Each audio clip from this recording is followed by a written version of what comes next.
Уважаемые участники, приглашаем вас занимать свои места. Пленарное заседание начнется через несколько минут. Также напоминаем, что во время пленарного заседания будет осуществляться синхронный перевод. Вы можете получить наушники при входе в зал.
Уважаемые участники, просим вас занять свои места.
Уважаемые участники форума, гимн Российской Федерации. Dear participants of the forum, Anthem of the Russian Federation.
Для приветственного слова на сцену приглашается губернатор Красноярского края Александр Викторович Ус.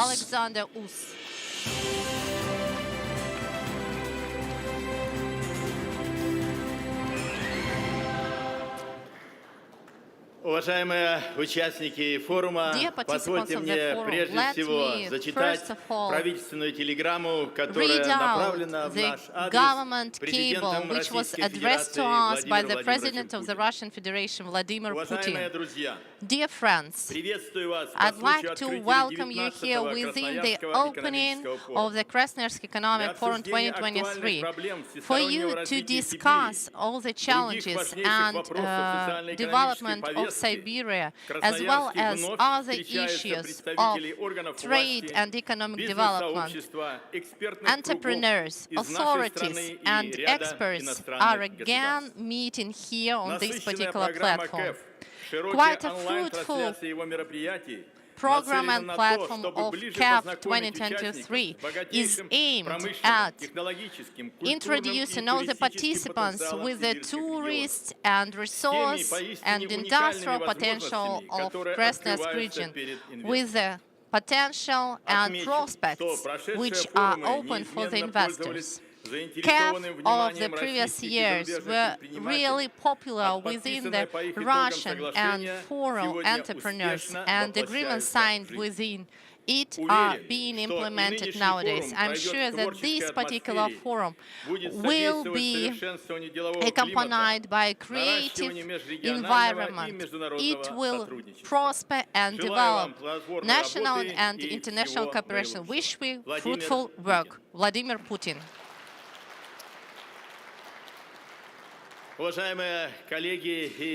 Dear colleagues, dear friends, let me, on behalf of Krasnoyarsk citizens, to welcome you here and thank you for coming here to Siberia land, and those who organized our CAF, who were the pioneers of it 19 years ago, and those who have come here for the first time. Today, in our dynamic world, 20 years is an epoch, is an era, and on every stage of it, the topics and issues of the forum were different, but they were united as one thing. All these topics for discussion were crucial, were important for national and international arena, as well as Siberian motive was ever felt within the forum framework. But today the Siberian motive is a pioneer and driver of the forum, and we can see reasons for it, because today's geopolitical situations needs the further development and promotion of the eastern branch of our economy, which was mentioned by our President Vladimir Putin several years ago. Usually we think that Russians start for long but drive quite fast. Now it's time to drive. And I hope that forum will speed this driving up. Good luck. Thanks.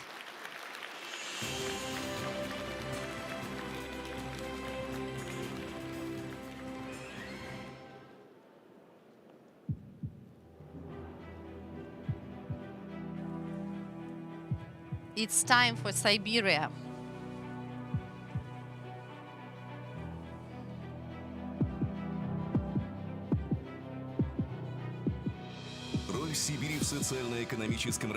Role of Siberia in socio-economic development of our country is changing. We have new challenges, new restrictions, and activation of the potential of Siberian macroregion is a priority for the country for now. And the richest resources of Siberia is an important element as the driver of Russian economy. We have large reserves of coal. We have many minerals presented in Siberia, and this is the territory where every fifth citizen of the Russian Federation lives. It's especially important to see the industrial potential of Siberia. We have the Northeast Way nearby, we have the closeness to the Asian countries, and we still have many investment projects being implemented. And what's important here that we are going to have 8 new clusters in Siberia. By 2030, there will be more than 500,000 working places introduced, and more than 16 trillion rubles investments will be implemented. Thus, we will have much more new prospects. And how could we increase the attractiveness of the region? Strategy 2035, transformation of economy, import replacement, development of cities, digitalization, and new technologies, development of Arctics, ecology and tourism, staffing. All these topics will be discussed within CAP 2023. Welcome you here. It's time for Siberia. Для участия в пленарном заседании For the plenary session of CAP 2023, we welcome Chair of the Council Federation Committee for the Constitutional Legislation and State Construction Andrei Klishas, Governor of the Krasnoyarsk region Alexander Us,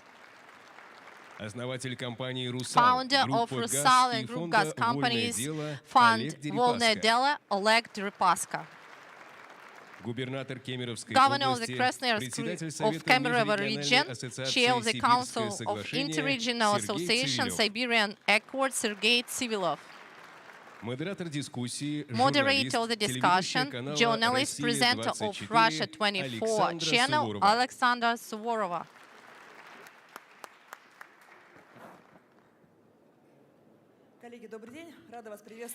Dear colleagues, good afternoon. I'd like to welcome you here within the plenary session of CAP 2023, and the same for now. This is time for Siberia, and we are now meeting in a year after the geopolitical has dramatically changed in a year. We have many sanctions being imposed, we have new routes, we have new logistics system, we have new strategy for the development. What is the place of Siberia within all those changes? We are going to discuss it today, and we will discuss some other issues. And I should say that we have the participants of the plenary session not only here offline, but we also have online participants, and I will now say you who is going to be with us. This is Deputy Prime Minister of the Russian Federation, Victoria Abramchenko. This is the President of Russian Union of Industrialists and Entrepreneurs, Alexander Shokhin. Leading consultant on global strategy, founder and managing partner of FutureMap, Dr. Parakana. First Deputy of the Chair of the Board, Sberbank, Alexander Vedakin. Besides, we're going to have 2 foreign studios, one from Astana, and will be welcomed by the trade representative of the Russian Federation in Kazakhstan, Andrei Babko, and other studio in Beijing, trade representative of the Russian Federation in People's Republic of China, Alexei Dakhnovsky. And a couple of comments considering our work. We are going to be present here within 1 hour and 45 minutes. So we're going to have a discussion. We are going to answer some particular questions. And now I'm giving the floor to the Deputy Prime Minister of the Russian Federation, the curator of the Siberian Federal District, Victoria Abramchenko. Please.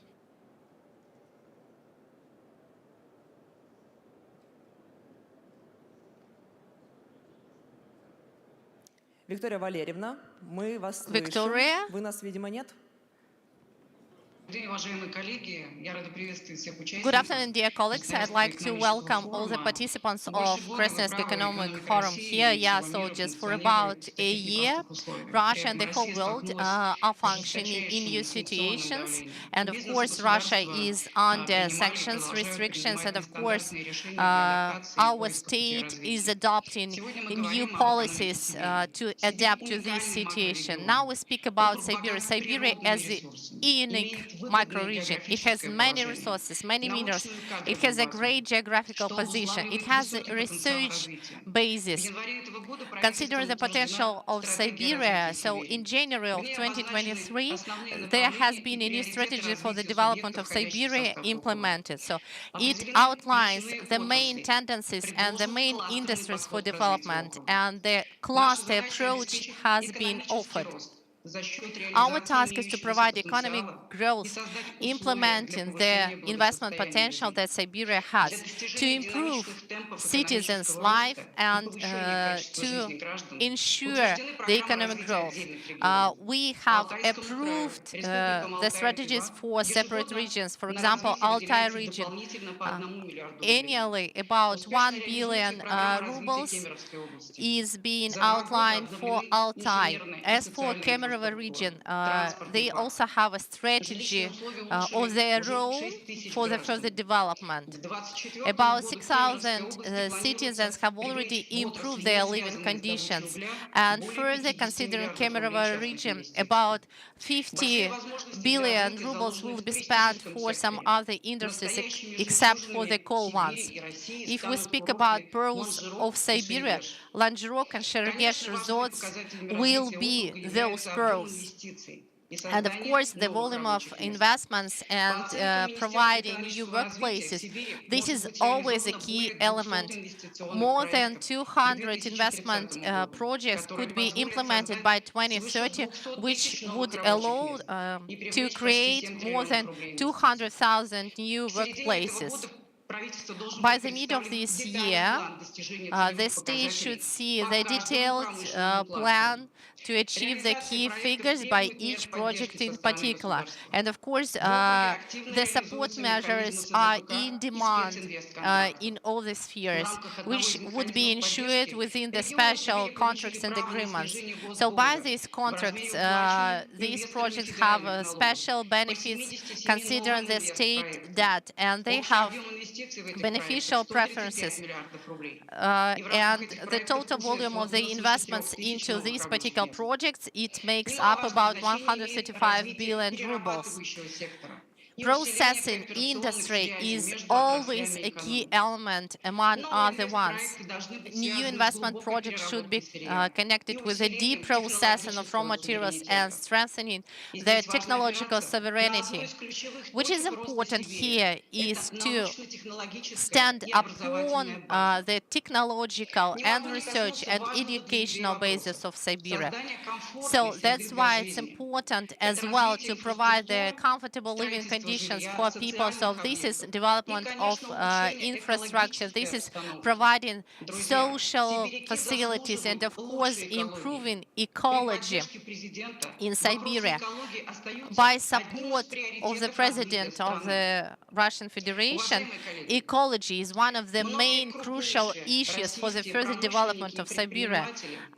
Many largest industrialists and entrepreneurs, due to Siberian riches, are able to earn money. So it's time for you to invest in a new, strong Siberia. Thank you. Thank you a lot, Victoria. So that was Deputy Prime Minister of the Russian Federation, curator of the Siberian Federal District. Unfortunately, Victoria is online here with us only for a short time, and now we're starting our discussion. Sergei Evgenievich, I have a question. So you are the head of the Association Inter-Siberian Region, and we've adopted the strategy of this big region. So what are the most important points of development of the region do you see here, so considering the geopolitical situation and economic challenges? So let me start not from the strategy, but from the very important event which was taken last year. So in St. Petersburg Economic Forum, and we had this event with our association, and we decided that the time needs for quick changes, and we decided to give a new way for the Siberian Agreement. And the new Siberian Accord were supported by the masters of our association and those who organized it. And actually, after the Soviet Union breakup, so the conditions were really bad. All production chains were destroyed, and then so we organized the Siberian Accord. And now, the time is not simple, it's tough, and now we use this experience and we decided how we're gonna do. So the first one, so we're not the subjects and we're not competitors. Our Siberian power is in unity of our subjects. So we are one thing, so we are Siberians. So we work out some joint programs, we develop together, and when we unite all our potential, so we become much more attractive for our investors. So we decided that we will decide our problems into two parts. The first part is the general problems, so the problems of Siberian region, and the problems individual for each unity.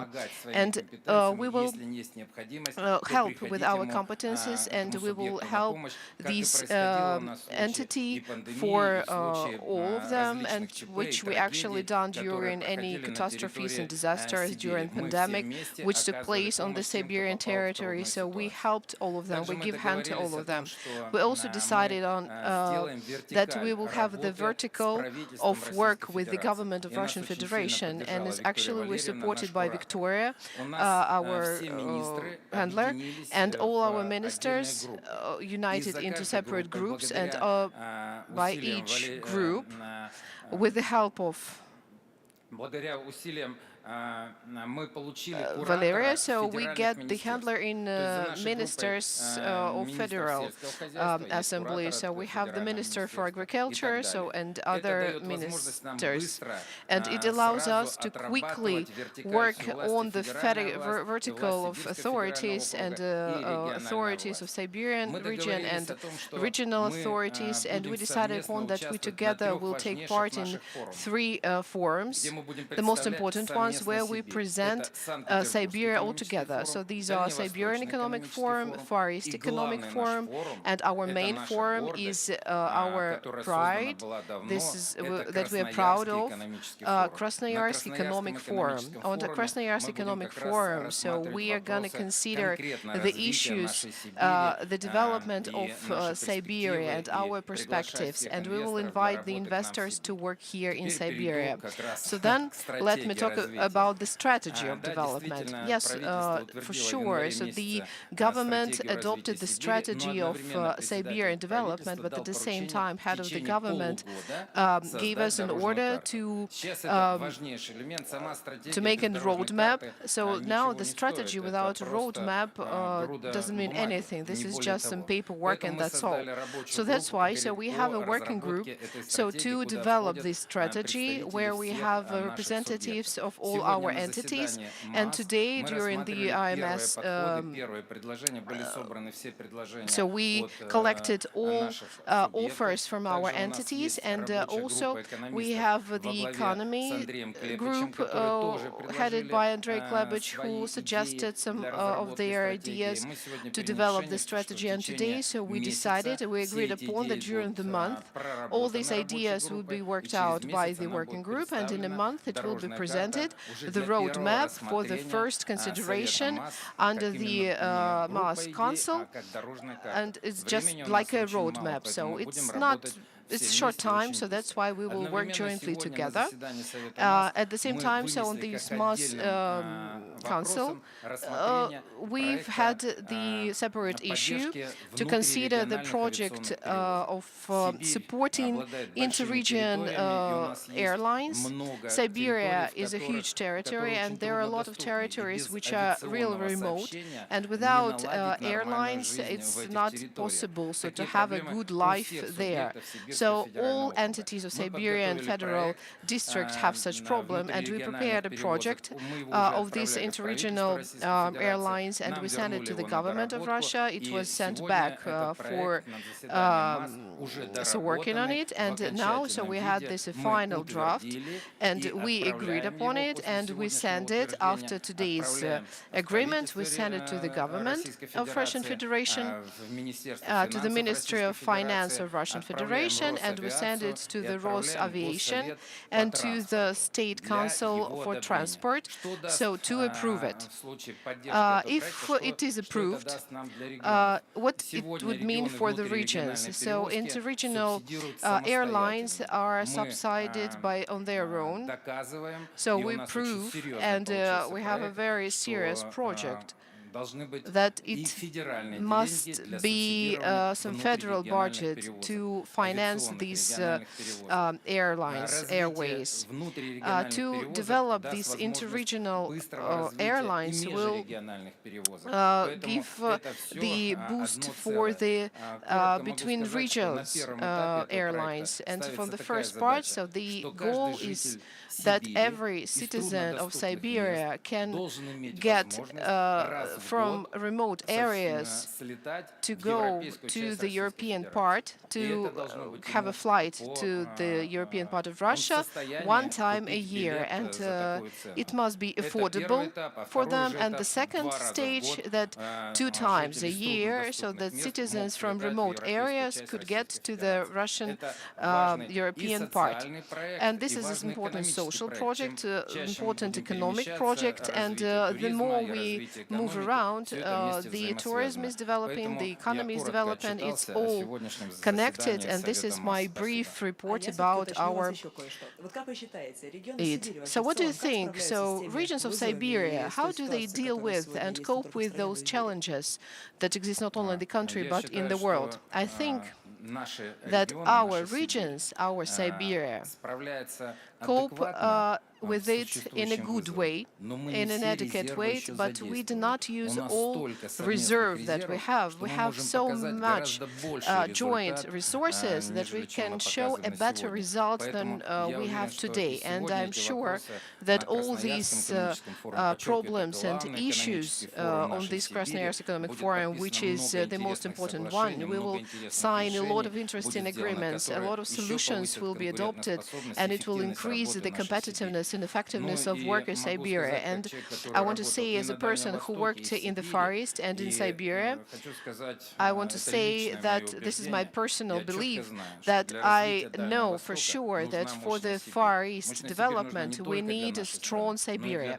Strong Siberia is needed not only for the whole country, but for the Far East. And to develop Far East without the strong Siberia is impossible, and because everything for constructing in for Far East waste is from Siberia. So that's why development of Siberia is connected with Far East development and with strengthening the independence in economy for our country. So, dear friends, so we are responsible for it, and historically this is like this. And last year we actually decided to build a memorial complex for Nikolai Maslov. Then we decided not only Nikolai Maslov but all people from Kuzbas who were in the war. And then when we dig to it, so we see that the territory was so different, it changed for so much. And this hero from our history actually lived almost like everywhere. So that's why we have this memorial, this complex. And for the warrior,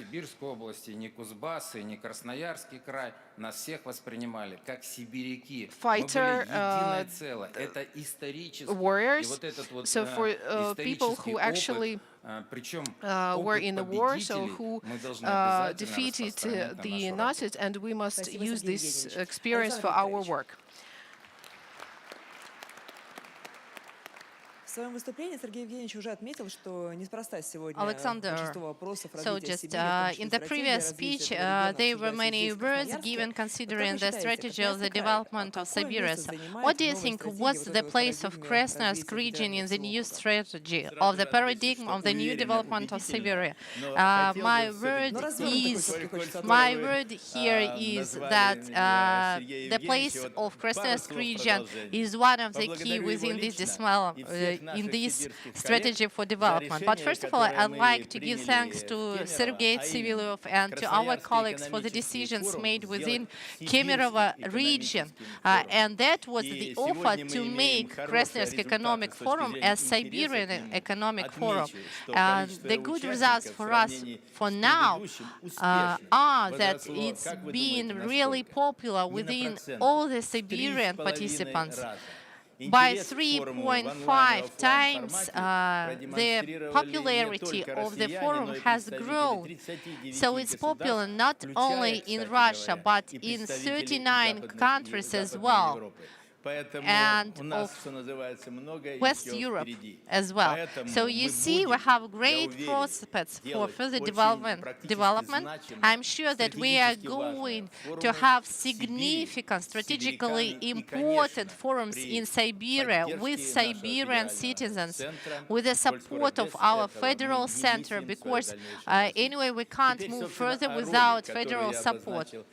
And further speaking about the role of Krasnoyarsk region within this development, within the address to Federal Assembly made by Vladimir Putin, it was mentioned that every result in the economy, constructing kindergarten or hospital or bridge, we should see as a victory within the modern and current situation. And we need for now this driving and developing economy.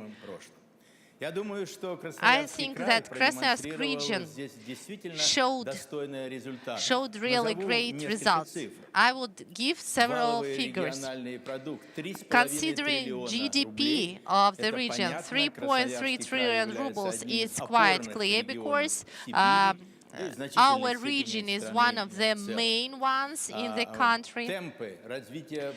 Tempo of the industrial development in Krasnoyarsk region, they are still positive. We haven't decreased. And by the preliminary data, we are going to have the index of 3 or 4, which is really good, which is higher than previously. Besides, I should say that several industries, which are drivers of the future, have showed positive growth, which is being measured by good figures. For example, construction. Construction is really significant for our future. 70 37% more. That's crucial. Machinery engineering, plus 40%. Mostly this is due to the military plants, but not only. We are speaking that the future of Krasnoyarsk region and Siberia, that is interest to this region and investment.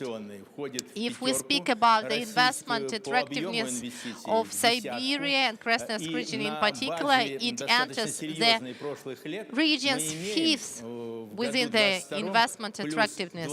In 2025, we have increased 25% more considering investment attractiveness, which is really great.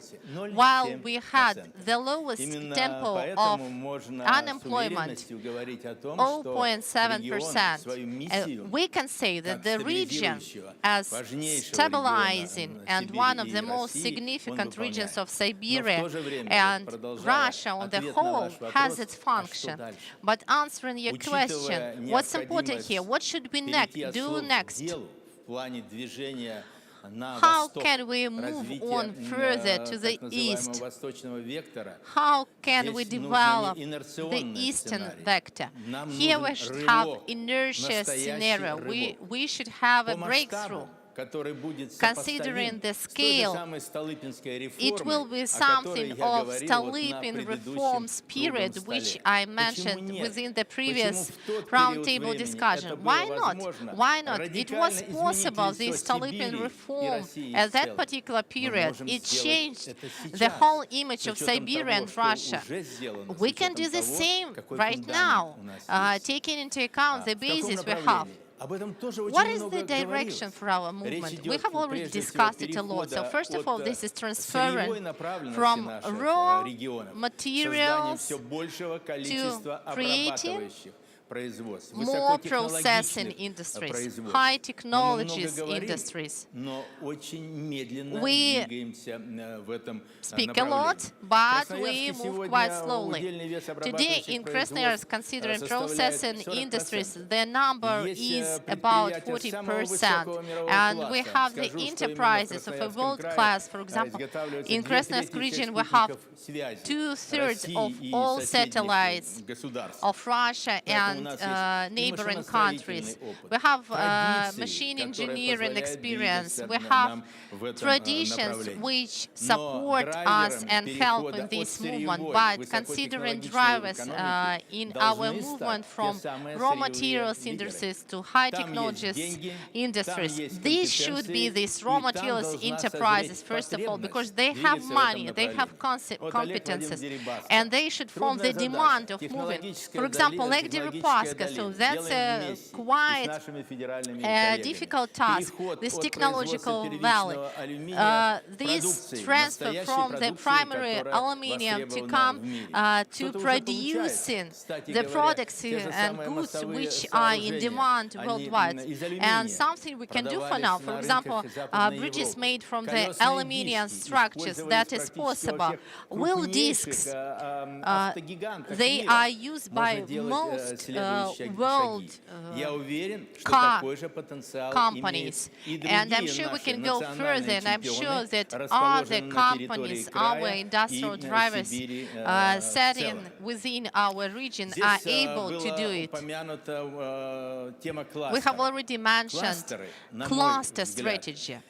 In my opinion, clusters, this is not a group of single profile tendency, but cluster, this is a chain. Raw materials, its processing, machine engineering complex, which is aimed at processing as well. New technologies, our technologies, and of course research necessary for doing that. And we can do that. We have discussed a lot together with Oleg Deripaska, and he says that the role of the state should be reconsidered, it should be a little bit less, but I don't agree here. If we speak about crisis moments, the role of the state, the role of the state support should only increase. Economy should have more of state involvement, not considering state investment, but considering setting the goals for the national economy activity.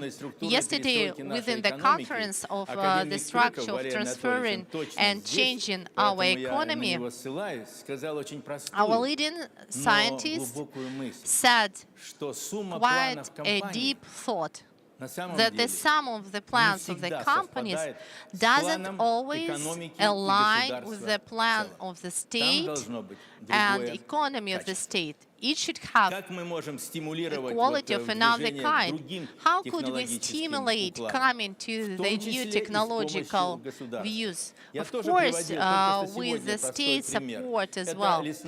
Today, I have given another example, so timber industry.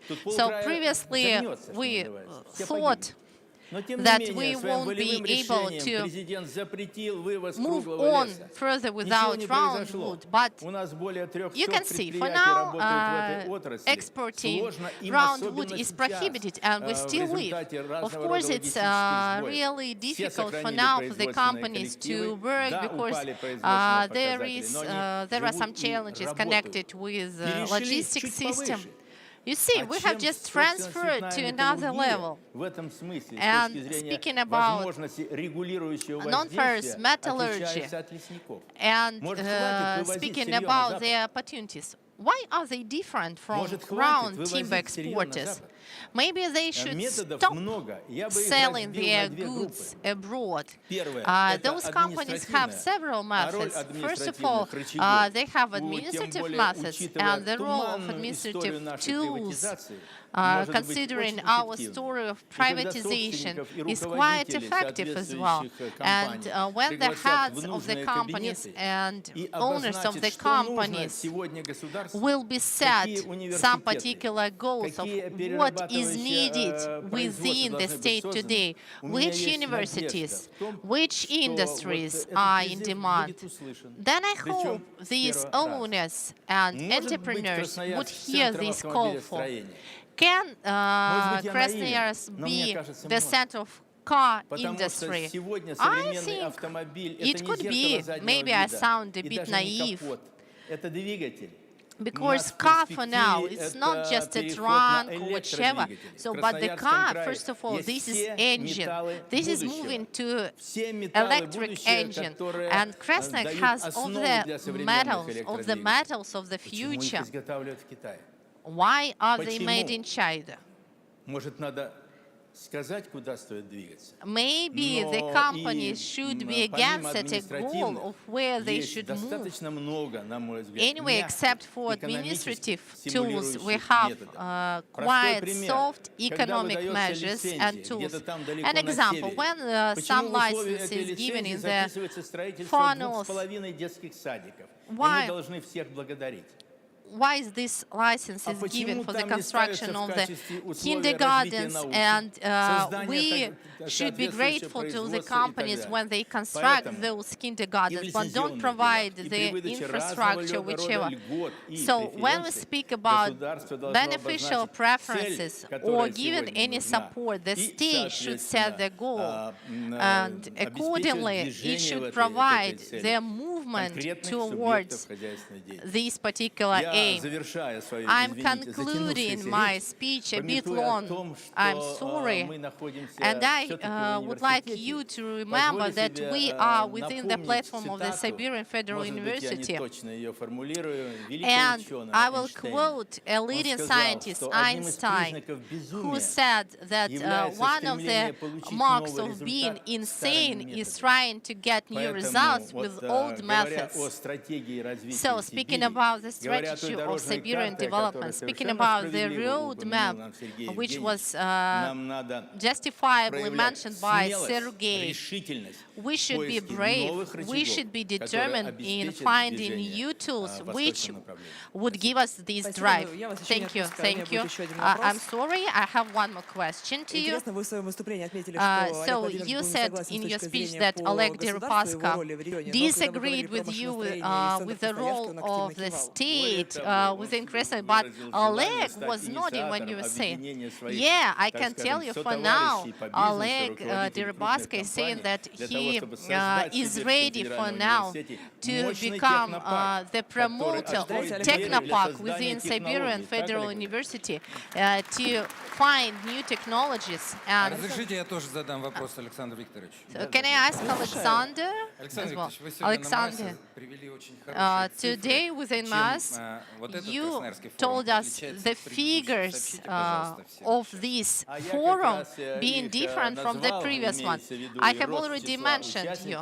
So this is the high number of participants, foreign as well. We have a new nice business agenda. Today about 30 agreements will be signed for about 200 billion rubles. Today we have a record number of expert community from Kuzbas who deal with coal industry, from Novosibirsk and other regions. So you see, forum for now is more large scale and more practically oriented. What's the number of the participants? It's 3.5 times higher. Alexander, so one more question to you, briefly. So speaking about sanctions that were imposed on our country, you say about the figures of the growth in 2022. So haven't the sanctions influenced the region?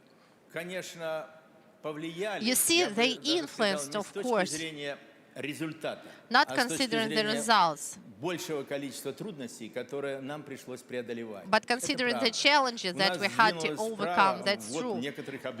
Because, for example, some putting into operation of some facilities has been postponed. For example, some health industry facilities. But for now, you see that there was a delay. But we have recently put into operation a new polyclinics for 900 admissions per day, and it can really be compared to any foreign hospital.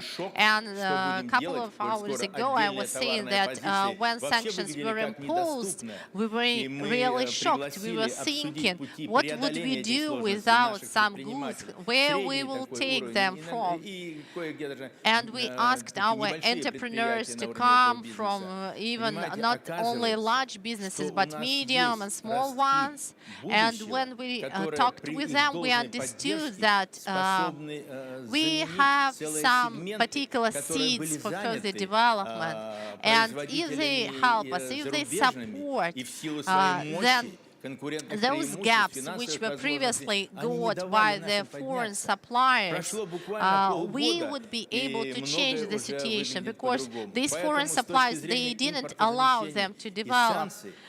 So considering import replacement and sanctions, I can't see any technological challenges. They couldn't be overcome. Thank you. So now we give the floor to our speaker online, Dr. Parakhana. Mr. Hana, so you've heard an opinion from the inside, how Russian regions cope and their attitude towards sanctions from the West. So what do you think? So what's your opinion from our cities? So do we cope with it? Do we manage to cope with it? What do you think? Well, first of all, good morning and good afternoon. Thank you so much for allowing me to join you today. It has been some years since my last visit to Krasnoyarsk for a previous edition of the Economic Forum. So I am, of course, apologize for not being there in person this time, but I do have a very, very positive and warm memory from my previous visit, including to the Siberian Federal State University, where I met faculty, where I met students, and I was so impressed by their warmth and by their embrace of the idea that their region, that your region, truly is a great heartland of Russia, and that it deserves to have a significant amount of new attention placed on it because of its potential for great connectivity within Russia and globally. So I'm very touched to be back connected and to you. And in my most recent book, Move, I spoke about this region, your region, and all of this potential that it has, and how, perhaps, in a time like this, it can help Russia to cope with the international situation. Now, let me say that before the events of the past 1 year, the world economy was already beginning to drift into a multi-regional direction because of, if you go back to the Trump administration, the sanctions, the tariffs, the trade war, the nationalism, the protectionism. If we go back to the year 2010, after the global financial crisis, at that time, there was a coordinated, simultaneous effort to stimulate a global economic recovery, to restore supply chains, to restore trade, to coordinate stimulus, to bring back growth. And it worked. This time, after COVID, we do not have that kind of coordination.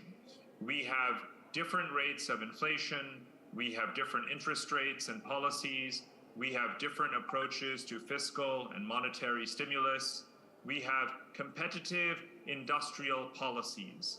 So you see a very big difference between the world economic response in 2010 versus 2022, 2023, whether we're talking about financial crisis, COVID, or geopolitics. And so I believe that the world is drifting into different regional anchors and clusters. And those are North America, Europe, and Asia. Now, you'll see that actually behind me is a very, very large map. I am a very passionate geographer and cartographer, and here this map, of course, centers very much on Russia and China and Asia as a whole. Remember that the vast majority of the entire human population is on this map.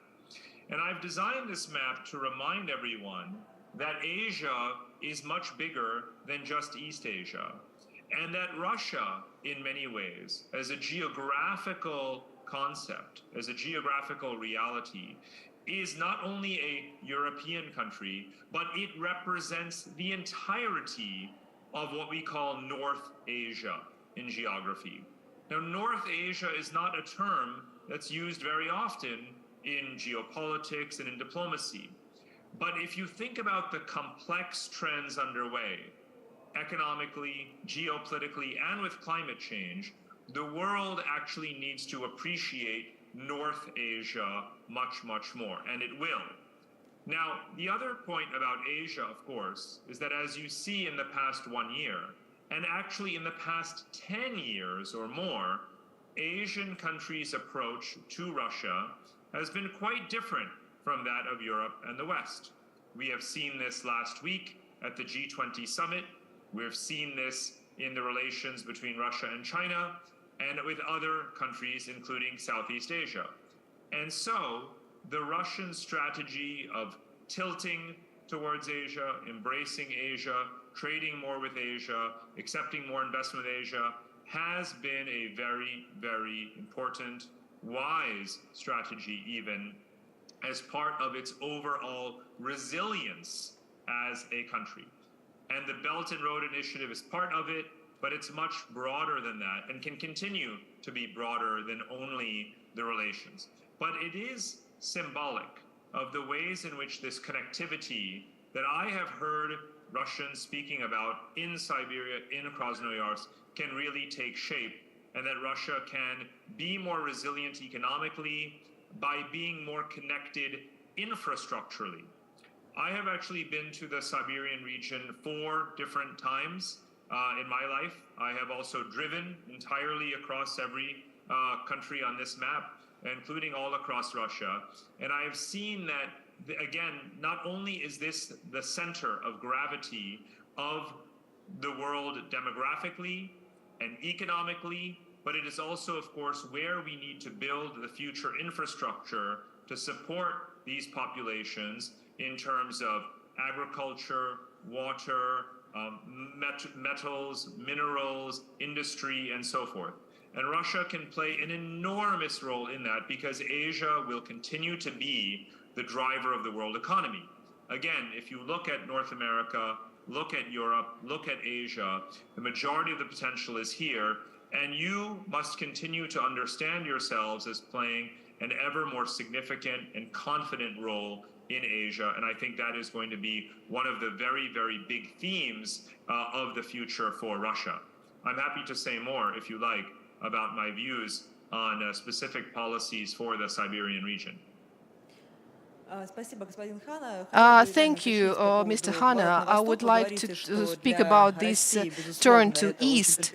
So this is a very prospective direction, but what do you think? What numbers we can get to? So what would it lead to, this turn of the logistic chains to Asia and in together, so the cooperation with Asian countries? Yes, I am very glad that you are asking in more detail about this. Now, the minister earlier spoke about moving from inertia to breakthrough. And I very, very much like this phrase, because inertia is a very dangerous concept. It's what happens in countries when we take a geography for granted, when we don't constantly invest in it. And when a country, any country, you can see this in America, you can see this in some European countries, when you underinvest in infrastructure, you are relying on inertia, and that's dangerous. In my research, I look at modernization, infrastructure investment, and what is called in economics the multiplier effect, the boost that you can get in domestic economic output and in international trade from investing more in infrastructure and cross-border supply chains. And that is what needs to happen at a much larger scale. I'm very pleased to hear about the grants, the credits, the investment, the support that the federal government is devoting towards the region today. And it must go into areas that improve the efficiency of transportation, logistics, industrial output, as well as to cross-border exchange and trade with Central Asia and with East Asian countries. Now, that means investing in agriculture, in industry, in technology. Again, when in my previous visits to the Siberian region, I have heard local officials and experts talking about the need to turn the antiquated Soviet-era industrial facilities into modern centers for light manufacturing, to be more self-sufficient. I have studied countries under sanctions. If you look, for example, at India, after the nuclear tests of 1998, India was heavily sanctioned. What they did was to focus very much on domestic production. The software industry of India, that today is perhaps one of the leading in the entire world, flourished after that time because they focused on self-reliance and productivity. The same will need to happen and can happen in Russia in a wide range of sectors. When I look at other countries that are very strong in commodities, they are trying to move up the value chain, and not only to produce and export minerals, but to commercialize them. Think about minerals and batteries for electric vehicles. It was spoken about earlier, the role of the region potentially in automobile production. But think not just of the vehicle in terms of the frame. Think about, of course, the most valuable part of it, which today is the batteries and the software. There is capacity to be very, very innovative and self-sufficient in these areas. So think not only of raw materials, but of value added. If you look at Brazil, it is another very strong country in agriculture, but they also invest very significantly in seed technology and in exporting plant genetics and their innovations in those areas to the world. So I've given you examples from India, from Brazil, from other countries that are using their raw materials to become much more innovative, and that is where the economic value is further and further derived, and that can be consumed and deployed domestically, and it can be exported to the regions of the world, particularly Asia, that need them the most. And here I will emphasize climate adaptation. the adaptation to climate change. Asia not only has the most people, but unfortunately also has the most people at risk from floods, storms, heat waves, fires, droughts, rising sea levels. All of those risks are very prominent elsewhere in Asia. They are also partially issues in Siberia, such as fires. So developing the tools, developing the resources to counter those, and to invest in the future infrastructure that is necessary to prepare nations for those risks, that is technology, that is knowledge, that is engineering, that Russia not only can implement on its own, but export and share with the Asian countries that are its neighbors and that are much, much more at risk than Russia is. Because of the countries in the world, of course, of the large countries in the world, Russia and Canada are the ones that have the highest potential to leverage climate change, to become more powerful as food producers, to be Arctic economies. But that is going to require significant investment in new transportation and logistics infrastructure. Canada is doing this. If you look at the GDP of Canada and the commitment to new logistics and infrastructure, it is tremendous. Even the United Kingdom, despite the economic difficulties ever since Brexit, is investing very heavily in new ports and other kinds of transportation infrastructure, as well as new sources of energy. So Russia can think not only spatially and geographically about what it needs to do in Siberia, but also functionally about the infrastructure, the industries that are going to be promoted based upon this geography and what the global linkages of those will be. To me, Siberia is not just a collection of provinces, of states of Russia. It is a strategic space. It is a vital geography. Its power is going to be measured not only by what it produces, but how connected it is to the rest of Russia and to the world. And I have another quick question. How do you see the structure of global economy? So what place does Russia have in it? And what do you think? Does the world is multipolar? Is it already a multipolar world, or it is not? Yes, the world is very much multipolar. I have been arguing that the world has been multipolar for at least 15 years.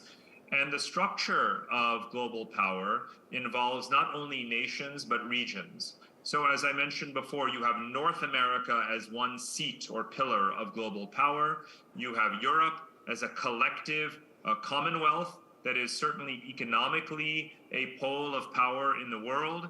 You have Asia, which is not only a mega region, that is the most significant region in the entire world economy and system, but even within Asia, you have multipolarity. You have Russia, you have China, you have India, you have Japan, you have Australia. You could even say that Iran and Saudi Arabia, which, by the way, are called West Asia, right? These are all poles of power in a multipolar Asian system, in a multipolar world. So I hope that in the conversations that we often have at a high level, when we say, is the world no longer unipolar? Is it bipolar? Is it multipolar? If so, how? I hope that I am explaining very clearly that the world has been and is multipolar, and that Asia is a multipolar region in a multipolar world. This is the fact of the matter, and this is, I believe, a durable structure. This is the way in which the concentration of power will look for a very long time. So we should accept it, and it is for each country, each nation, each region to navigate this new reality in its own interests. Thank you very much, Dr. Hanna. So it was Parag Hanna with us. So, dear colleagues, thank you. Oleg, I'm asking you the same question. So first of all, do you agree with Mr. Hanna and considering this multipolarity? And do you think what is global economy going to be, and what is the place of Russia within it? Я, наверное, покажусь немного старомодным. I think I suppose to look a little bit old-fashioned, but I suppose we should stop dreaming about a special place of Russia in the world economy, and we should start doing our own business. What is important for now? What can we do in this way? So I have heard several offers and ideas, and I can see that Kemerovo region and Kresk region are giving new tendencies and ideas, and I can say that these governors are the best governors in Siberia. That's what I can tell you for sure, because just have a look at the budget figures of 2020, 2021, 2022. Yeah, of course, there were some foreign factors which helped, but anyway, that is not the core. The core is that these governors are working and having fruitful results. But what I'm always concerned about the fact that there is always some comparison between state and business, and there is always some rivalry. And everyone says that somebody should send someone to business to just motivate, to set goals. Please, don't do that. Don't try to fear us. Don't try to terrify us, and foreigners in particular. We are trying to do everything. Don't do that. Don't try to control, to supervise. We have potential, and we are doing a lot thanks to the persistence of coal industry, for example. We have increased the potential of coal transportation by 40% or something of that kind. And this coal industry just is now involved within the process of somehow changing this business. So we can be this bridge between Asia and Europe. And of course, finally, Europe would anyway come cooperating with us. But who knows when it ends up, this rivalry? Maybe we will start de-escalating the conflict only 10 years after. But please, don't pressure business. What I should be saying, we should have less officials, less authorities involved in business activity. For now, it's time sometimes being under sanctions for quite a time.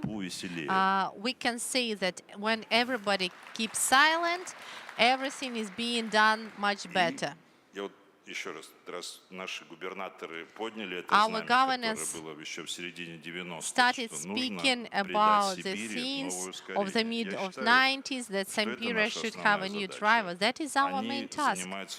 They are dealing with the infrastructure, and we should invest in it because of this digitalization of boundary transfer, Southern Way, so Kızıl-Kuragin way, all these ways to Siberia, north-south, which is being projected within Caspian, within Azerbaijan, and other ways. That's an opportunity for us to enter new markets. We would also like to develop as well. We should have new targets and goals set, but we should have new investments. The case is that if we don't attract business, if we don't provide conditions for them to invest, they won't do it. So the task for the state is provide conditions for investing, and then go doing their stuff. So they should provide conditions. For example, if we speak about processing, this is not just convoy for Potanin. Speaking about privatization, these are cheap money. This is cheap money. Why Siberia is now being constructed? Because we have for now quite low mortgage. It helped and promoted construction within Siberian territories.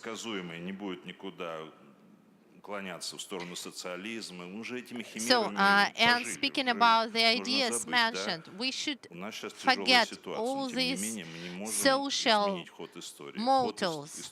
We can't change the history. The history, the course of history, that is the way of free entrepreneurs.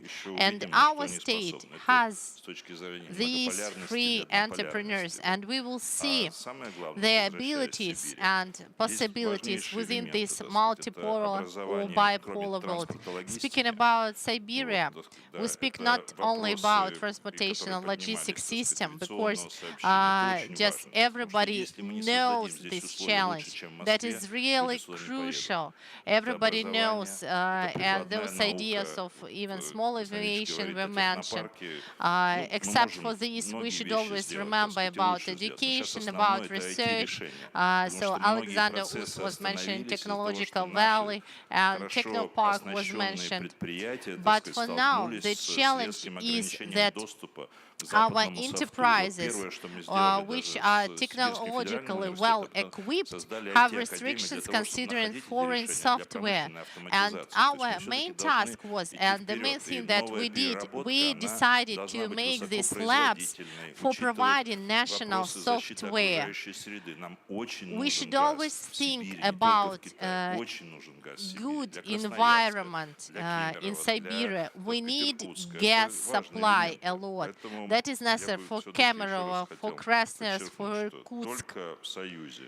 Only in our united and joint work of state and businesses we can think of high growth. If we are going to terrify somebody, you won't see any results. People will just leave the country. Thank you. Andrei Alexandrovich, if we speak about the current economic situation, then the participants of the session have already mentioned how they are dealing and meeting the challenges of the current situation. As for legislative initiative, it played a great role as well. What's your opinion? Is it for now enough what you did? Laws should always be adopted, but we should understand why. Why for? Because first and necessary condition for adopting a law, especially in economy, this is a place for public demand. This is a place for simple and clear reasons why the state should somehow regulate and change some sphere in particular.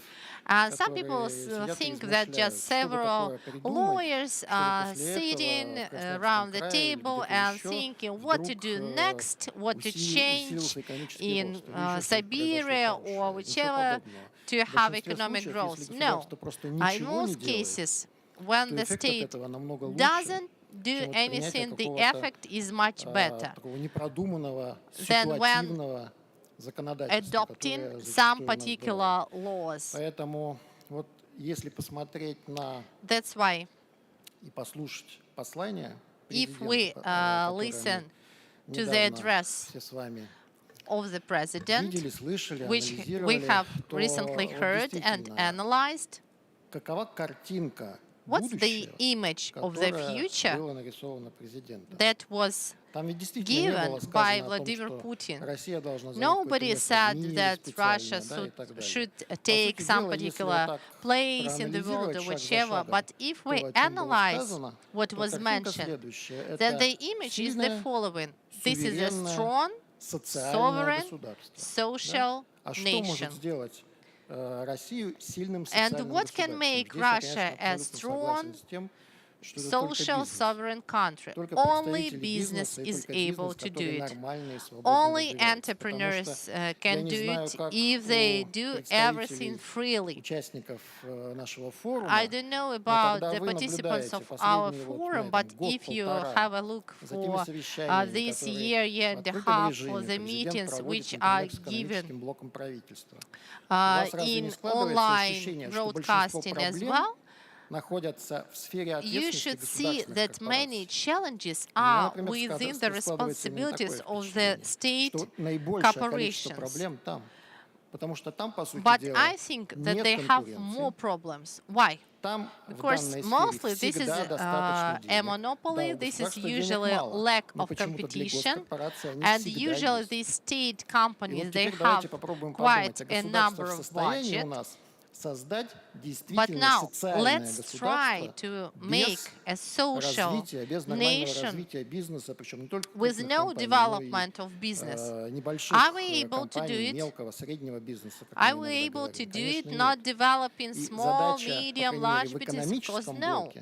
And if we speak about economic regulation, the main point is to eliminate all the artificial restrictions, and following the decree of the President of the Russian Federation, we have already introduced some tax benefits included, and decriminalization,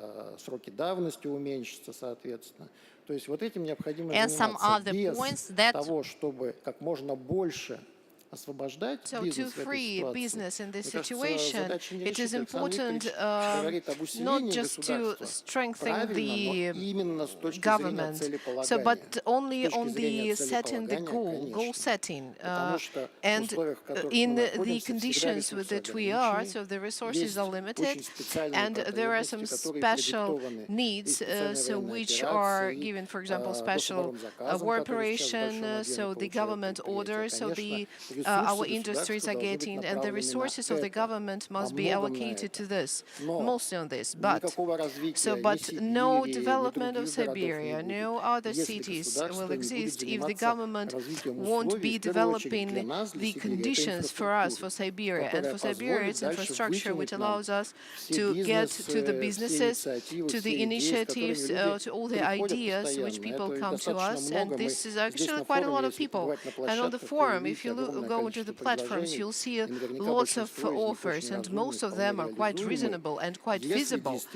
If to really, as my colleague said, we have the quality of life which complies with the standards, for example, of Moscow, St. Petersburg, and if it is here, so people will come here, so they will develop their businesses, and our budget will grow. And I think altogether the region will change in a really fast pace. Well, in this case, what do you think about the idea of these regulatory playgrounds in the regions? Actually, so I think it's quite controversial, so we can try it. There are several examples when we have some regulatory mechanisms are off for this, but I'm not against of this idea with these playgrounds, but to upscale it and to do this for the whole industry, it doesn't give that effect that we're hoping for. But to try this idea, how it's going to work when we take off the limits, is interesting. Okay, so let's get to our speaker from Sberbank. Alexander, can you hear us? Yes, I can hear you. Hello. Hello again. Well, if to look on the 2022, so you are okay, right, with Sberbank. So for you it was a good year. So, but altogether, for financial sector of Russia, how stable was it, 2022? Well, for Sber, it was rather good. despite of all the, and I would like to thank central bank colleagues and the regions and financial sector of the government. I would like to start with regions. And Alexander Us spoke about Krasnoyarsk Economic Forum, and to understand that this year, so we actually signed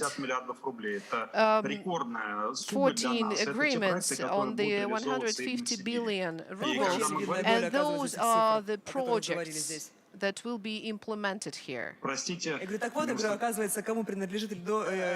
So these are you, so who owns all the numbers we talked about. This is the future. And when we speak about the support and how financial system is in the crisis and copes with the crisis, we talk about the industries development, of regional development. And in Siberia, so we work for well, and the portfolio of investments of Sber is actually 800 billion rubles. And those are the projects which Victoria talked about, and Alexander talked about, and Sergei talked about it. And when they talked about that we started investing in construction, Sberbank so gave 250 billion rubles for mortgages, and those are the loans which started moving the economy. And this is just only us, and other banks do the same thing, and this is great that the region is developing. And when we talk about that, how the financial system works in crisis, we speak about how can we and how we helped the business, how we helped people. And here, this is just an interesting crisis which we had together with the central bank, with the colleagues from other banks, with enterprises. So with the Oleg Deripaska, we actually discussed all the situations which is going on, and we together tried to find a way from it. So, but actually, so we managed to do this, and we're still managing it. So maybe it's there is one way to do that. So, but I think we'll manage. So a little bit more numbers: small and medium businesses. Small and medium businesses. We get in Siberian region 46 billion rubles of loans.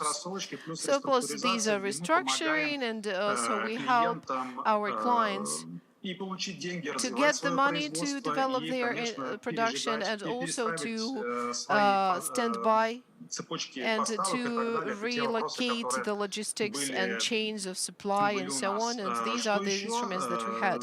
What more? So what can we have? So we also looked at the demand in import substitution. If we looked on the car machinery, so car industry, so for example, on non-friendly countries, so how much do we have to substitute from there?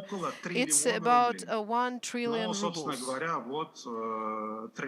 And 1 trillion rubles for all Russia that we need to provide from banks as a loan to reorganize these import substitutions in the car industry, in metallurgy, in paper industry, oil industry, oil and gas, all these industries that are the basis and foundation of this big Siberian region. We have a lot of work to do, and actually, so it was quite a good way, and we are optimistic about 2023. Thank you very much. Later I will ask you again. So now, so let's connect with Alexander Shokhin.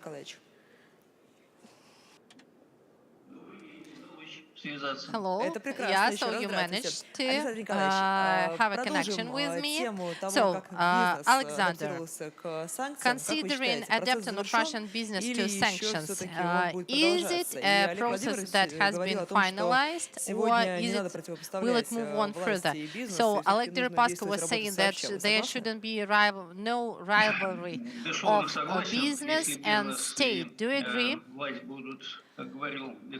I do agree here that if there is a rivalry, then nothing good will go out of it. But I would like to remember the situation of 1 year ago when President met with the representatives of large business, and they were discussing what new risks might be for business, considering the start of the events of the 24th of February of 2022, and we enumerated the risks and challenges that could appear. And of course, we were expecting the sanctions, but nobody thought that we would have such tough sanctions. Even those tests that were made by the state, of course, all of them took into account some other situation, but we can see that anyway, business is doing quite good in adapting to this situation. First of all, we have quite a good statistics, and the president, in the address to the Federal Assembly, gave the first results of the official statistics. I'm not going to repeat that.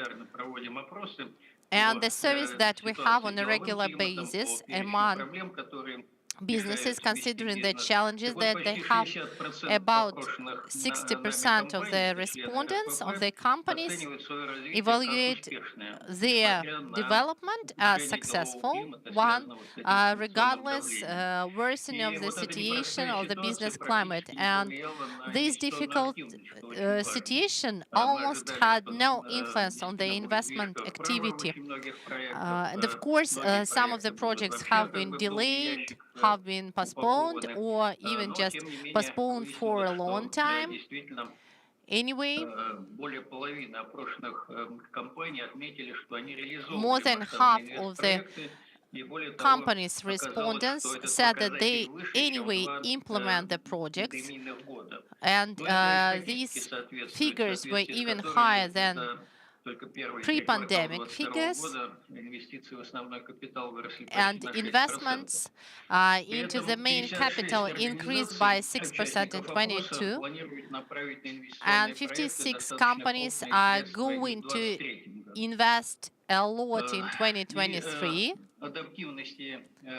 Considering adaptability of Russian companies, of course, that was a great influence of a correct policy which was implemented. And those instruments and tools and measures which were introduced within COVID-19 were further used. For example, some solutions which were tested were further used and are now being used, and it promotes positive results as well. By the way, considering our survey, the companies are quite tired of this overwhelming control and supervision of the state, and our companies, they say that in fact there is now less control and supervision from the start. And for the first time in the survey, we had the greatest number of respondents answer, with them saying that the state sees the business as the junior partner. Some say that the state sees business as a wallet. So, of course, these could be controversial ideas, and taking into account those discussions which we have recently had. Of course, we had some different approaches to the budgeting, but we managed to solve those issues. Considering the fact that we finalized 2022 better than we thought in spring of 22, anyway, we understand that spring of 2023 is going to be quite hard.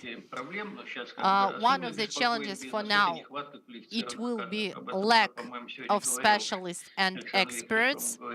It was mentioned today. Though some companies think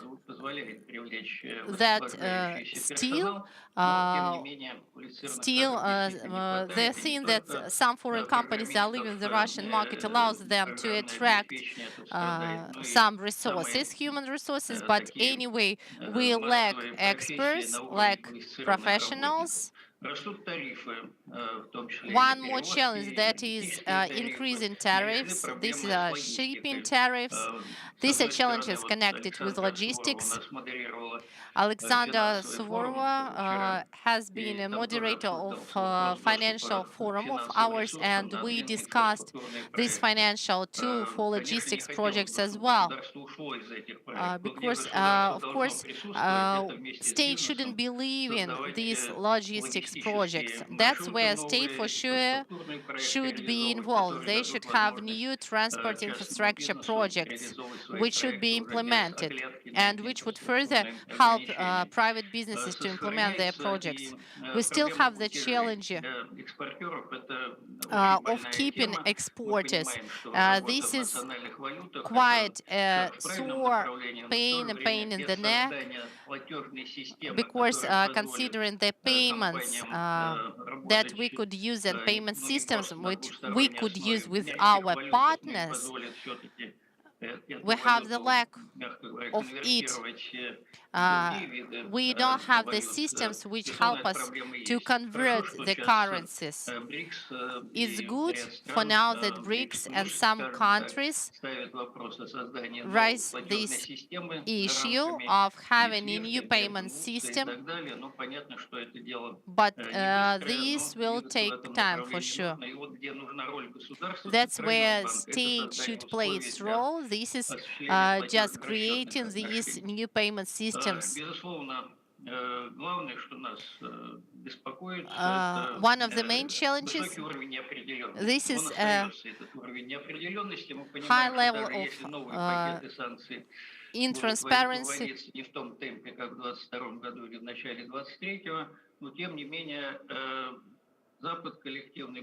And you see, if we speak about collective West, if we speak about the sanctions that we have, then what we see for now is that we don't understand what will happen next, what we can do next. And we can understand that some countries which seem to be our partners today, tomorrow will be trying doing something good as for us and for Western countries as well. That's why we have this vagueness. Of course, we would like to have this cooperation of business and state. But anyway, what is important for us is that having this foreign and international ambiguity, we should have a better and less ambiguity within the country. For example, speaking about the tax policy, in the current situation, it's difficult to speak about changes in tax and fiscal system.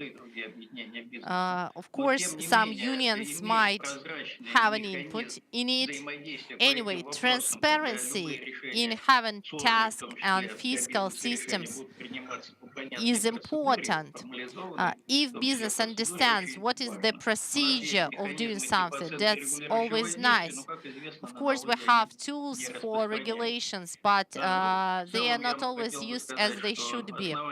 On the whole, we can be optimistic, of course, to some extent, and of course we have the basis for it, but we should say that a year ago, our president outlined, and in his address this year, he said that private entrepreneurship is one of the drivers of economic growth, and we still strive for that.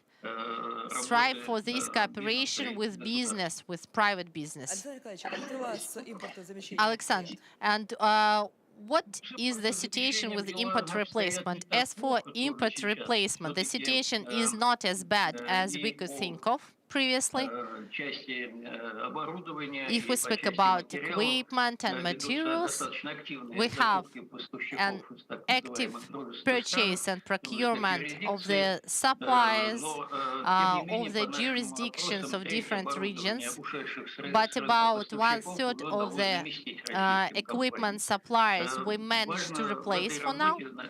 What's important here is to provide the cooperation of large, medium, small businesses. So large business should have their own supplies.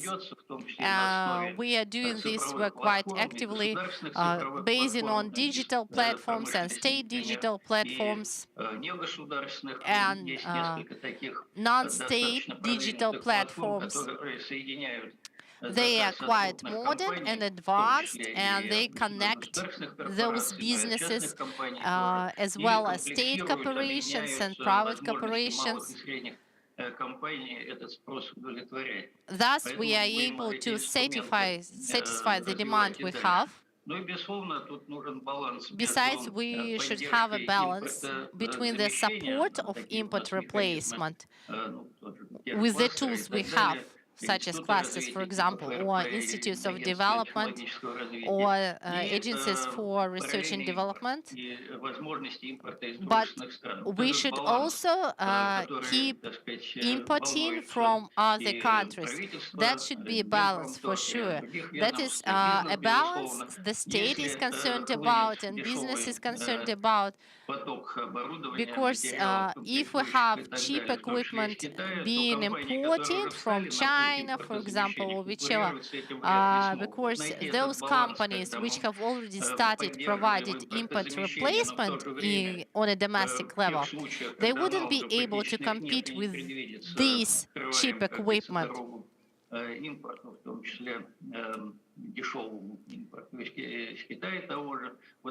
So this balance, it should be always kept.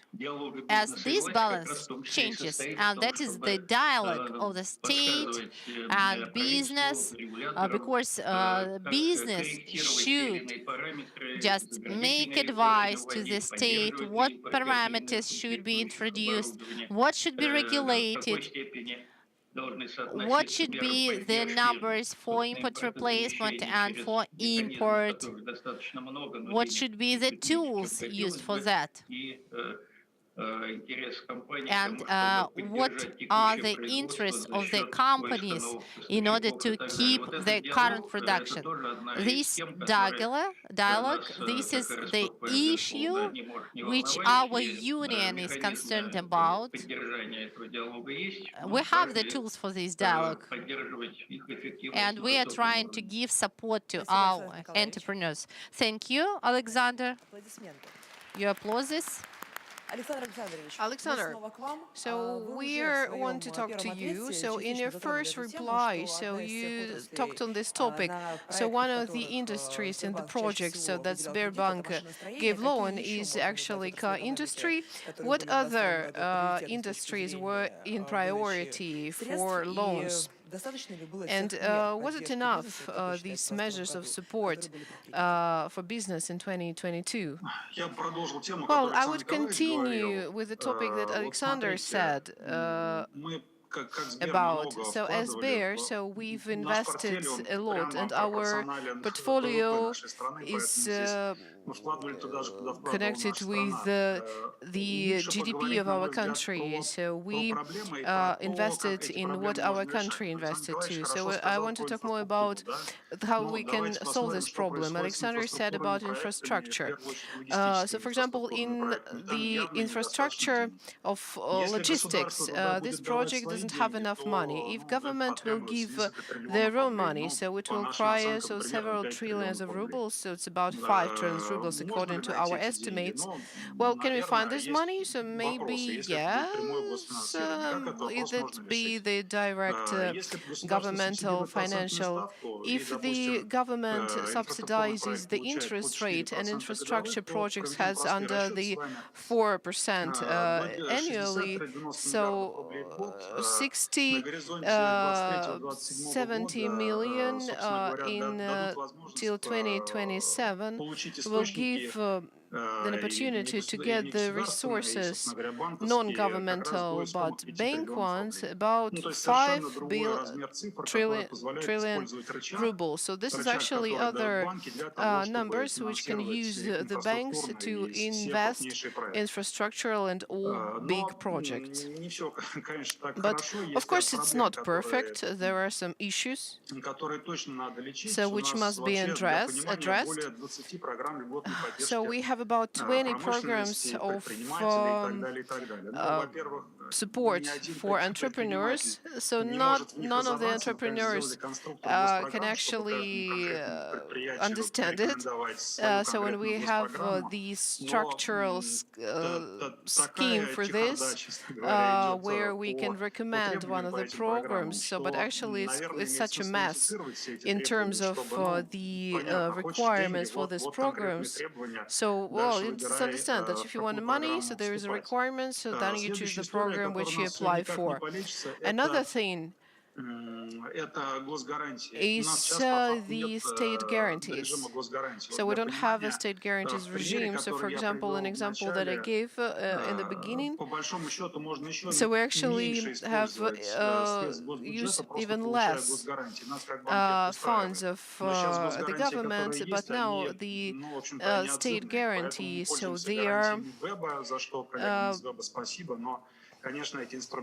they're revocable, and we actually use the guarantees of web, and actually if we won't deal with this problem, so the further investment of infrastructural projects would be quite complicated. As for state program, again, so about this perfect program which is called industrial mortgage. So it's great. So we even give our first loan.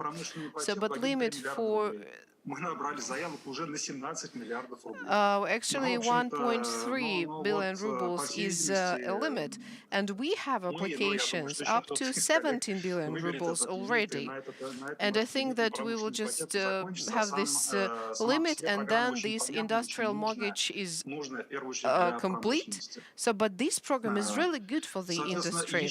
Of course, another big topic which we can't avoid, it is not connected with money or with the budget investments, it's with the reporting. As for financial reporting, well, we will adapt to the necessary requirements and according to the situations, but then there is a lot of financial reports, and to develop the capital and the enterprises who can attract investments, they would go to the capital markets. It's also not banks, not only banks, but also the open capital markets. But there, so without normal reporting, so it's difficult to find the investment. So that's why, so reporting and accounting is a very interesting thing that we need to solve too. Well, this is what we need to improve, what we need to heal. So together with the government, we used good instruments and tools of state support, regional support. So these are Sheregesh, Tolmachovo Airport, transport in Krasnoyarsk, 200 buses which were given there. So it was done with this governmental support. Well, also we do not only financial support, but we provide technological support, and we work with regions. So here, so actually the governmental support is also will be useful, and we need to work with the import substitution in terms of numbers. But this is actually another topic. Thank you very much, and I think this is actually a topic for a separate session. Well, among those topics which were touched and to solved, well, these are logistics. And do you agree with this position which was vocalized now? So because you talked about the importance of the corridors of north, south, and so on. So what do you think? Of course, it was a question to Oleg Deripaska. So, well. So of course, so you see, so the power so takes it from business. Well, actually, it's okay, it's okay. So actually, so we want to cheer everyone's up. When I talk with our state banks, I always Remember, so the old joke. So the wolves, the pride of wolves, see the rabbit, so they eat it. So of course they need to bury it, so they bury it. So they discuss what do they write on the grave.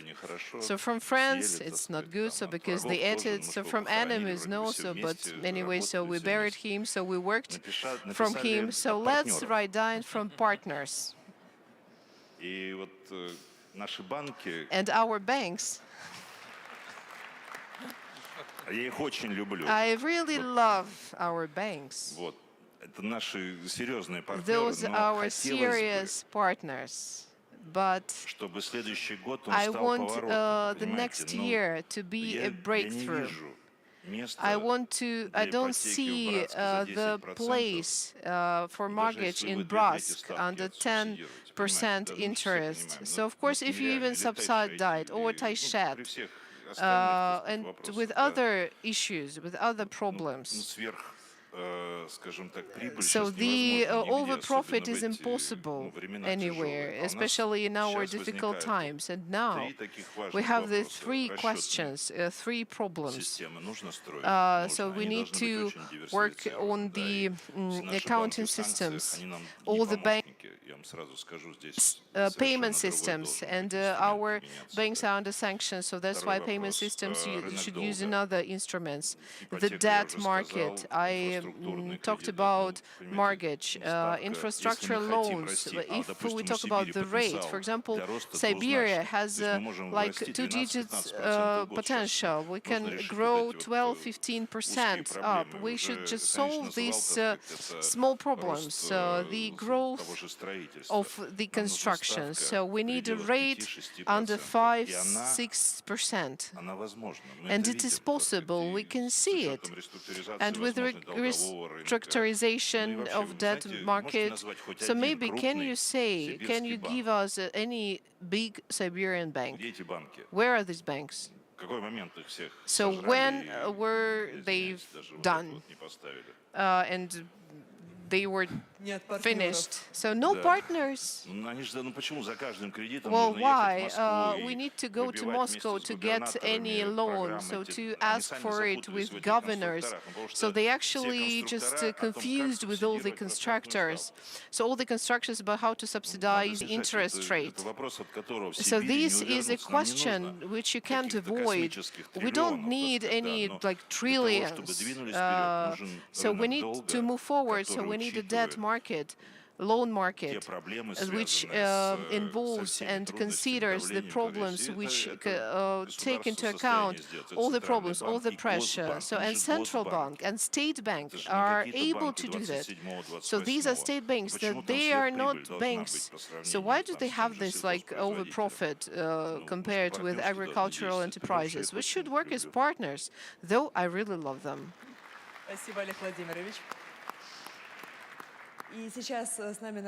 And today, we are going to have here with us online trade representative of the Russian Federation in People's Republic of China.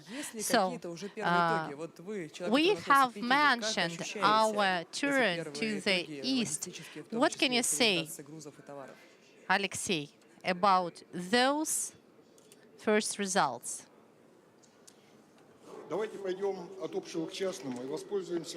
Let's discuss the wisdoms of Confucius. So, just first of all, let's speak about the term turn to the east, or turn to whichever you wish to. So it's always like a one-way thing, because every person can turn one way, but if they see something, for example, wall, what should they do with that? If we speak about China, then we can see readiness of Chinese business to work with Russia, and they are ready to open up new niches, and they are really interested in the investment, in industrial cooperation, and they are welcoming and offering some industrial productions on the sides of China, and they are looking for some production sites in Russia. We are promoting all these opportunities, but this is not a new result of reorientation. Economic ties have been developing for long between our countries. Considering inter-state regulation mechanism, it has 4 commissions and 7 inter-commissions, which cover agriculture, finances, transport, power industry, standards, technologies, and other spheres. Speaking about some particular results, of course, the volume of foreign trade is an effective result. And by this particular turn, we have quite positive results. Last year, we had quite a big and record trade over of 190 billion. And Russia is one of the 5th largest trade partners with China.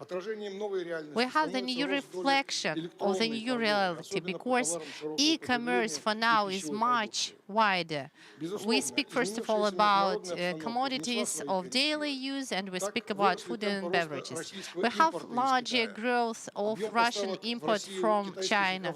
For example, Chinese cars are widely imported, and this growth is about 15%. And if we speak about trucks or loaders, then it's even higher. What can we say here? Chinese industry is able to replace this gap, which was previously covered by Western companies, which is quite good, of course, but our main task for today is to think a bit and have a gradual step from the import of the ready commodities to the import of spare parts and technologies, because China, they have technologies as well. They have done a lot themselves, and they have taken a lot from the Western countries. That's important here. Of course, we have challenges. Everybody knows it. So these are the challenges connected with the payment systems, and of course the challenges of the logistics previously mentioned. But today, in the morning, we have had the session with the participation of the representatives of Chinese and Russian companies in China. All of them were saying that they are quite positive, they are quite determined, considering achieving new results. So it makes us optimistic as well. Thank you, Alexei. Andrei, and what can we say about Kazakhstan? How Astana feels their role within the following current changes? I'm sorry. So, as for logistics, has it changed, and has the role of Kazakhstan changed in all this system? I understand you. So, first of all, I would like to say that welcoming Kazakhstan to participation in Krasnoyarsk Economic Forum, this is a sign of the fact that Siberian regions are interested in the cooperation of Russia and Kazakhstan. And Alexander Us, for example, came to Kazakhstan, and we were discussing the further prospects of this cooperation. Kazakhstan, for now, is the platform for transit, is the platform for providing new transport corridors, transport hub, because they are able to follow the interests of the whole Central Asia, to the whole Caspian region.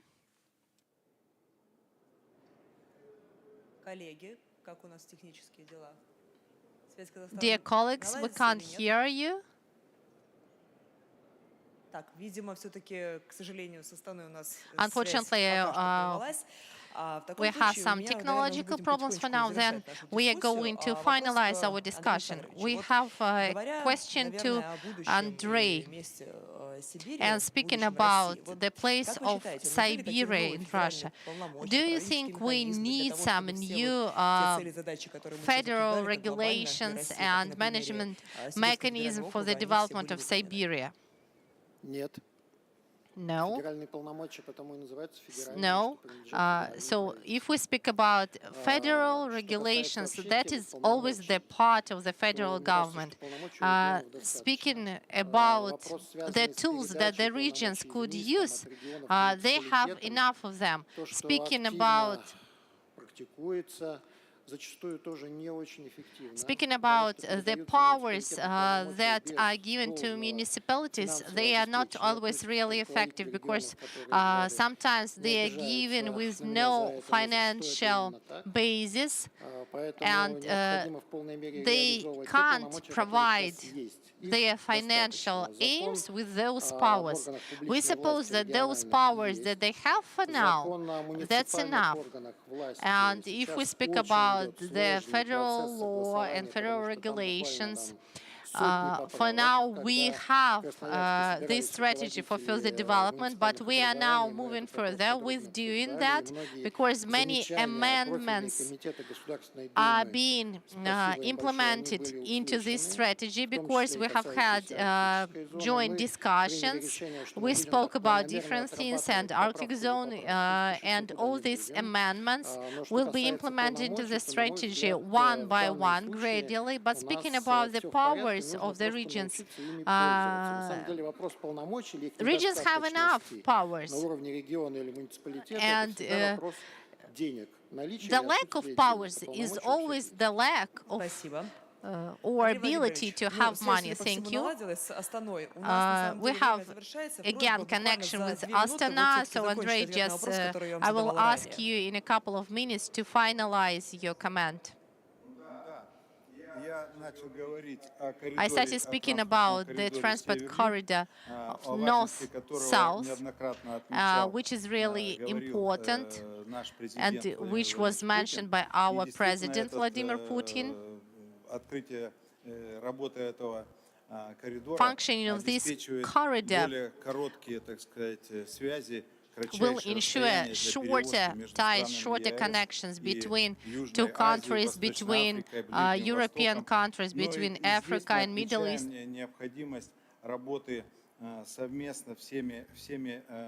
And here we should say that we should cooperate both with the state and with the business to eliminate all these barriers and boundaries that we might have connected with the infrastructure.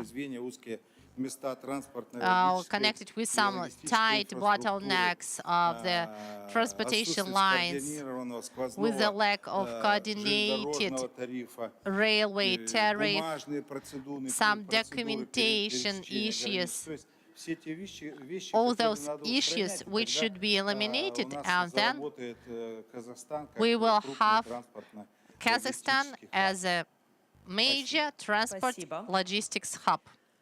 Thank you.